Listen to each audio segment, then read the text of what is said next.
সুনন্দা সমাজপতিকে শেষ করার আগে রুদ্রকে হাতে নাতে ধরে ফেললো ফুলকি। হ্যাঁ বন্ধুরা, এমনটাই দেখা যাবে, তাই সম্পূর্ণ জানতে ভিডিওটিতে লাইক দিয়ে চ্যানেলটি সাবস্ক্রাইব করে দেখতে থাকুন।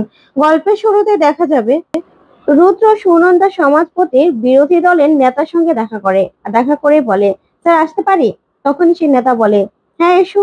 তখন রুদ্র বলে, স্যার কি আমার উপর রেগে আছেন নাকি? তখনই সেই নেতা কিছুই বলে না। তখন রুদ্র বলে, স্যার আপনার জন্য একটা ভালো খবর ছিল। আসলে আমি জানি বাজরিয়ার মৃত্যুতে ফুলকি দাসকে আমি তেমন কোনোভাবে ফাঁসাতে পারিনি, তবে আজকে কিন্তু খুব ভালো একটা খবর নিয়ে এসেছি, যাতে ফুলকি দাসও শেষ হয়ে যাবে আর আপনাদের একটা পথের কাঁটাও কিন্তু সরে যেতে পারে। তখনই সেই নেতা বলে, কে পথের কাঁটা? কার কথা বলছো ভাই তুমি? তখন রুদ্র বলে, কেন, সুনন্দা সমাজপতি? তখন তো এই কথা শুনেই নেতা চমকে যায়। তখন রুদ্র বলে, আপনাদের নেটওয়ার্ক তো অনেক বড়, আপনারা নিশ্চয়ই জানেন যে সুনন্দা সমাজপতি ফুলকি দাসকে কিন্তু নিজের দলে টেনে নিয়েছেন। আর রাজমহলের নেত্রী ওই আশাবুড়ি চৌধুরী এখন সংশোধনায় থাকায় তার সিটটা কিন্তু এখন ফাঁকা আছে। আর তার জন্যই কিন্তু ফুলকি দাসকে মনোনীত করা হচ্ছে।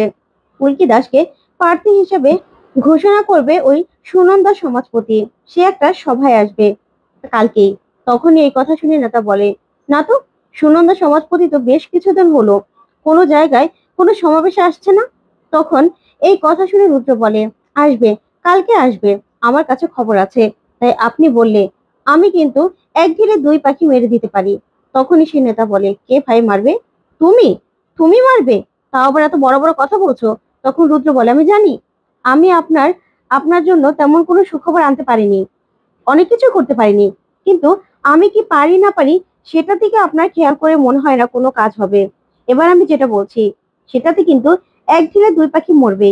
এবার রাজমহলে আসছে সুনন্দা সমাজপতি, আর সেখানে যদি সুনন্দা সমাজপতি শেষ হয়ে যায় তাহলে দোষটা গিয়ে পড়বে কিন্তু ফুলকির ঘাড়ে। আর ফুলকিও এই দল থেকে বেরিয়ে যেতে বাধ্য হবে। আর সুনন্দা সমাজপতিও আপনার পথের কাছে সরে যাবে। তখন তো এই কথা শুনে খুব খুশি হয়ে যায় ওই নেতা, আর বলে, সত্যি ভাই রুদ্র, কিন্তু তুমি এটা করবে কি করে? তখন রুদ্র বলে, সব ব্যবস্থা করা আছে, শুধু আপনার বলার অপেক্ষা। ওইদিকে দেখা যাবে ফুলকিকে লাবণ্য ফোন করে। তখনই ফুলকি বলে, দিদি ভাই সবকিছু ঠিক আছে তো? তখনই লাবণ্য বলে, হ্যাঁ হ্যাঁ ফুলকি, সবটা করা হয়ে যাচ্ছে, তুমি চিন্তা করো না। আর সুনন্দা কিন্তু পায়েস খেতে খুব পছন্দ করে, তাই আমি তার জন্য পায়েস রান্না করছি। আর ভাইকে পাঠিয়ে দিচ্ছ তো? ভাই কিন্তু আমাকে নিতে আসবে। তখনই ফুলকি বলে, হ্যাঁ হ্যাঁ, স্যারকে আমি পাঠিয়ে দিয়েছি, স্যার কিন্তু বেরিয়ে গেছে তোমাকে নিয়ে আসার জন্য। আর আমি তোমাকে একটা কথা বলছি, ওরকম ভাবেই কিন্তু পায়েসটা বানাবে, ঘন করে। তখনই সবটা বলে দেয় লাবুকে। তখন লাবু বলে, বলে দিয়ে ভালোই করেছো, ঠিক আছে ঠিক আছে।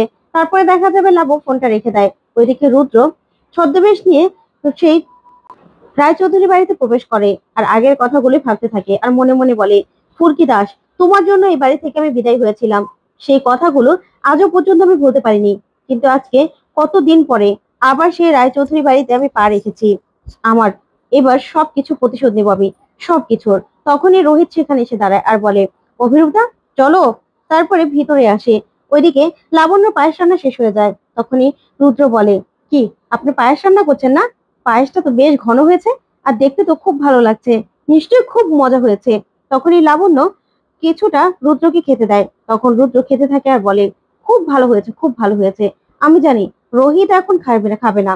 তখনই রোহিত প্রশ্ন করে আর বলে, কি ব্যাপার অভিরূপদা, আপনি কি করে জানলেন যে আমি এখন এই পায়েসটা খাবো না? তখন রুদ্র মনে মনে বলে, রুদ্র তুই কেন ভুলে যাস, তুই এখন ছদ্মবেশে আছিস। তখন রুদ্র বলে, আরে ভাই রোহিত, আমি তো শুনেছি না, এখন না হয় পাটা আমার খোড়া হয়ে গেছে, কিন্তু একসময় আমিও তো খেলাধুলো করতাম। আর আমি তো জানি বক্সিং এর সঙ্গে তুমি জড়িত আছো, ফুলকি দাসের কোচ তুমি। আর তার জন্যই সকাল সকাল নিশ্চয়ই তুমি মিষ্টিটা খাবে না, তার জন্যই বললাম আর কি। তখন এই কথা বললেই রোহিত সেখান থেকে চলে যায়। তখন লাবণ্য বলে, একদম ঠিক বলেছেন আপনি, ভাই তো এখন কিছুতেই এই মিষ্টি জিনিস খাবে না। আর আপনারা কিন্তু সবাই খেতে পারবেন, কিন্তু যার জন্য বানানো হয়েছে সে আগে খাক না। তখনই রুদ্র খুব প্রশংসা করতে থাকে লাবণ্যর, আর মনে মনে বলে, লাবণ্য, তোমাকে আমি এমনি এমনি ছেড়ে দেবো না, দেখো না তোমাদের সঙ্গে আমি কি করি। আর আজকে সুনন্দা সভাপতি এই পায়েসটা খেতে পারলেই হয়। তারপরে দেখা যাবে সেখান থেকে তাড়াহুড়ো করে ওরা বেরিয়ে পড়ে। ওইদিকে ফুলকি সবকিছু খুব সুন্দর করে আয়োজন করে। এদিকে গার্ডরাও সবাই পাহারা দিচ্ছে। তখনই দেখা যাবে সাংবাদিকরা ফুলকি দাসকে ঘিরে ধরে আর বলে, আচ্ছা ফুলকি দাস, আপনি বলুন, এখানে তো সুনন্দা সমাজপতির আসার কথা, কিন্তু উনি তো এখন কোনো সভায় অ্যাটেন্ড করে না। আর তাছাড়া এখানে তো কোনো বড় স্ক্রিনও দেখতে পাচ্ছি না। তাহলে কি উনি আসবেন না আসবেন না? তখন ফুলকি বলে, সেটা তো আপনারা একটু পরে জানতে পারবেন, তাই না? এখন আমি এটা নিয়ে কোনো কথা বলতে চাইছি না। তখন ফুলকি চলে গেলেই সাংবাদিকরা নিজেদের মতো নিজেরা কথা বলতে থাকে। ওইদিকে দেখা যাবে লাবুরা তখনই সেখানে চলে আসে। আর ফুলকির কাছে আসলেই তারপরেই লাবু সেই গার্ডদের মধ্যে যে হেড তাকে দেখতে পায় আর বলে, এই তো, এই তো সিকিউরিটির মধ্যে একজন, ওর সঙ্গে কথা বলতে হবে। তখনই সেই গার্ডের সঙ্গে এসে রোহিত, তারপর লাবণ্য, ফুলকি সবাই মিলে কথা বলতে থাকে। ওইদিকে রুদ্র মনে মনে বলে, সবকিছু ঠিক থাকলে হয়। উপরে দুজন লোক বন্দুক নিয়ে তাক করে দাঁড়িয়ে থাকে।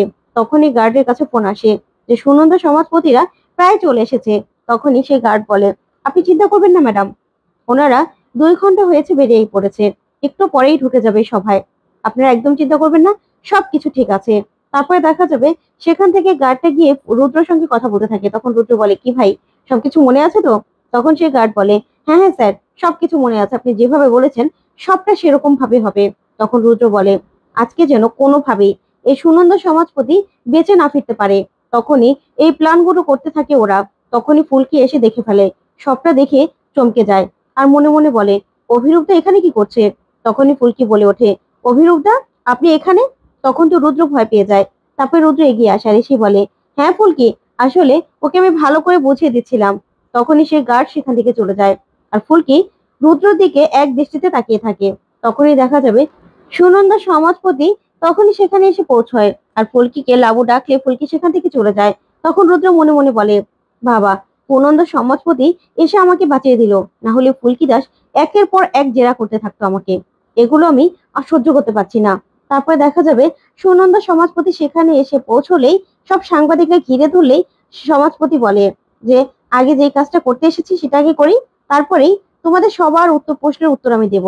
এই বলি সুনন্দা সমাজপতি গিয়ে স্টেজে দাঁড়ায়। তারপরে ফুলকি দাস তাকে সম্মান জানায়। তারপরেই সেই সুনন্দা স্টেজে দাঁড়িয়ে সবাইকে বলে, আসলে আপনারা সবাই জানেন যে এই রাজমহলের জন্য আমি কিছু করতে চাই। আর এই রাজমহলের যে শাসক ছিল আশাভরী চৌধুরী, সে তো এখন সংশোধনাগারে। তাই তার শূন্য পদের প্রার্থী হিসেবে আমি ফুলকি দাসকে মনোনীত করতে চাই। তখনই সবাই মিলে হাতে তালি দিতে থাকে। ওইদিকে ফুলকিও খুব খুশি। তখনই সুনন্দা সভাপতি বলে, আমি জানি আপনারাও খুব খুশি হয়েছেন, আর আপনারাও ফুলকি দাসকেই এই পদের জন্য চান। তখন এই কথা শুনে তমাল আর পিয়াল বলে, সত্যি ফুলকির জন্য না আমাদের গর্বে একদম বুকটা ভরে যাচ্ছে। আজকে ফুলকির জন্যই কত বড় একটা আয়োজন হয়েছে, ভাবা যায়। ওইদিকে সাংবাদিকরাও সবাই সবাই খুব খুশি সুনন্দা সমাজপতিকে দেখে। ওইদিকে গার্ডের দিকে ইশারা করে রুদ্র আর বলে যে তখনই যেন গুলিটা করা হয়। তখন রুদ্র বলে, ফুলকি দাস, তোমার এই বড় বড় কথা সবকিছু এখন ছুটে যাবে, দেখো না, দেখো না এখন কি হয়। তখনই সুনন্দা সমাজপতি বলে, আপনারা তো জানেন কিছুদিন আগে ফুলকি দাসকে খুনের মামলায় ফাঁসানোর চেষ্টা করা হয়েছিল, কিন্তু কেউ ফাঁসাতে পারেনি। ফুলকি নিজেই সবটা সলভ করে দিয়েছে। এবার আমরা চাই যে ফুলকির হাত ধরে এই রাজমহলের উন্নতি হোক। তো বন্ধুরা, আজকের আপডেটটি তোমাদের কাছে কেমন লাগলো অবশ্যই কমেন্ট করে জানাও। ধন্যবাদ।